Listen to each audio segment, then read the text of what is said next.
झनक हुई बिहान के साथ हम बिस्तर। अनिरुद्ध का टूटा दिल। पारेख हाउस एक बार फिर से एक नए किस्से का गवाह बनने जा रहा था। अनिरुद्ध और अर्शी के वापस आने की खबर घर में छाई हुई थी। ये वापस आना सिर्फ एक फॉर्मल एक्ट नहीं था, लेकिन एक नई कहानी के शुरू होने की सुराग दे रहे थे। पारेख परिवार के सभी लोग, जिनमें केतकी और विहान भी शामिल थे, अनिरुद्ध और अर्शी के स्वागत में लगे हुए थे। उन्होंने अपने चेहरों पर मुस्कान बनाए रखी थी, लेकिन इस स्वागत के पीछे कई छुपी बातें थी जो अभी तक किसी के समझ से परे थी। दोस्तों, जब पहले विहान के घर अनिरुद्ध आया था अपनी भाभी को देखने, तब विहान समझ गया था कि अनिरुद्ध की एक्स वाइफ कोई और नहीं, उसकी नकली पत्नी अवनी मतलब झनक है। और विहान अब जब झनक को पसंद करने लगा तो उसके मन में कई सवाल और कई प्लान उमड़े, क्योंकि उसके साथ वो शादी करना चाह रहा था ऑफिशियली और जीवन साथी बनाना चाहता था। और इसी के चलते वो अर्शी को बुलाने का फैसला लेता है ताकि अनिरुद्ध और अर्शी अटैच हो जाएं और इधर जनक और विहान एक हो जाएं। अनिरुद्ध अर्शी भाभी को ले आओ, विहान कहता है। 4 दिन बाद बड़ी पूजा है और मैं चाहता हूँ तुम दोनों रहो यहाँ पर। अनिरुद्ध उसका प्लान समझ नहीं पाया और वो अर्शी के साथ लौटने का फैसला करता है। वो कहता है ठीक है, मुझे फिर आज ही निकलना होगा और मैं जल्दी वापस आता हूँ अर्शी के साथ। जैसे ही वो वापस आता है, सभी अच्छे से उसका वेलकम करते हैं। इन सब के बीच जनक, जो अब तक पारेख हाउस में विहान की पत्नी के रूप में अपनी पहचान बनाए रखी थी, एक अजीब सी घबराहट महसूस कर रही थी। उसके मन में कई सवाल थे, लेकिन वो अपनी शांति बनाए रखने की पूरी कोशिश कर रही थी। जब अनिरुद्ध और अर्शी घर के अंदर आए, तब सबने मिलकर उनका स्वागत किया।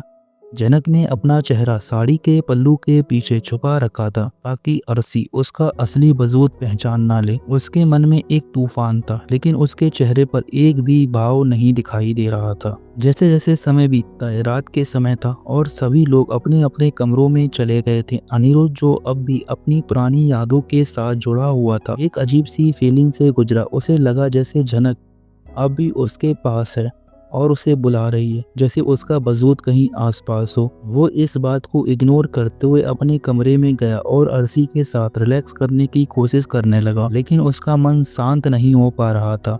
उसने अर्शी से कहा, मैं थोड़ा अकेला रहना चाहता हूँ, तुम सो जाओ। अर्शी ने उसे समझाने की कोशिश की, लेकिन अंदर ही अंदर वो अनिरुद्ध के अलग व्यवहार से नाराज थी। वो चुपचाप सो गई। दूसरी तरफ जनक, जो अब तक अपने जज्बात को दबा रही थी, उसने एक बड़े फैसले का समय आ गया था। उसने विहान के साथ एक ही बेड शेयर करने का फैसला लिया, लेकिन ये फैसला सिर्फ एक मजबूरी थी। केतकी, जो अभी उन्हें अलग करने की कोशिश कर रही थी, घर के अंदर रात भर कोई ड्रामा खड़ा कर सकती थी। जनक ने सोचा कि शांति बनाए रखने के लिए वो विहान के साथ सो जाएगी। विहान और जनक एक बेड पर सो गए, लेकिन उनका दर्द और जज्बात रात के सन्नाटे में उनके बीच में आ गया। मजबूरी से शुरू हुई ये रात एक खूबसूरत भूल बन गई।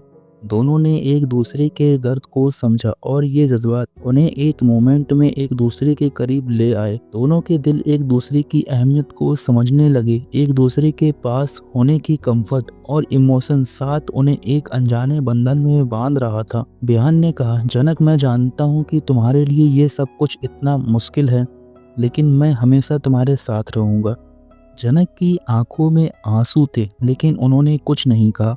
दोनों के दिल अब एक दूसरे के जज्बात में उलझ गए थे। जैसे ही सुबह का पहला सूरज पारेख हाउस में घुसा और एक नए दिन की शुरुआत हुई, अर्शी और अनिरुद्ध, जो अपने कमरे से बाहर आए, उन्होंने जो देखा उसने उन्हें हिलाकर रख दिया। जनक और विहान एक बेड पर सोए हुए थे और जनक के कपड़े अधूरे थे। अर्शी ने तुरंत कहा, देखा नहीं तो तुमने अब तक मुझे अपने करीब नहीं आने दिया, क्योंकि तुम्हारी दुनिया अब तक जनक के साथ बंधी हुई थी। लेकिन देखो, जनक अब विहान के साथ है। तुम कब समझोगे कि वो तुमसे दूर जा चुकी है? अनिरुद्ध के पास कोई शब्द नहीं बचा। वो बस वहीं खड़ा था, अपनी आंखों में आंसुओं का समंदर लेकर, अपने हाथ से अपने आंसुओं को रोकने की कोशिश करते हुए। 1 मिनट, लेकिन जनक यहाँ कर क्या रही है? और वो विहान के बेड पर, क्या विहान की पत्नी है वो? ये बड़बड़ाती है। इतने में केतकी घर के अंदर आई, जो सुबह की पूजा करते हुए धुआं लेकर पूरे घर धुंधला कर रही थी।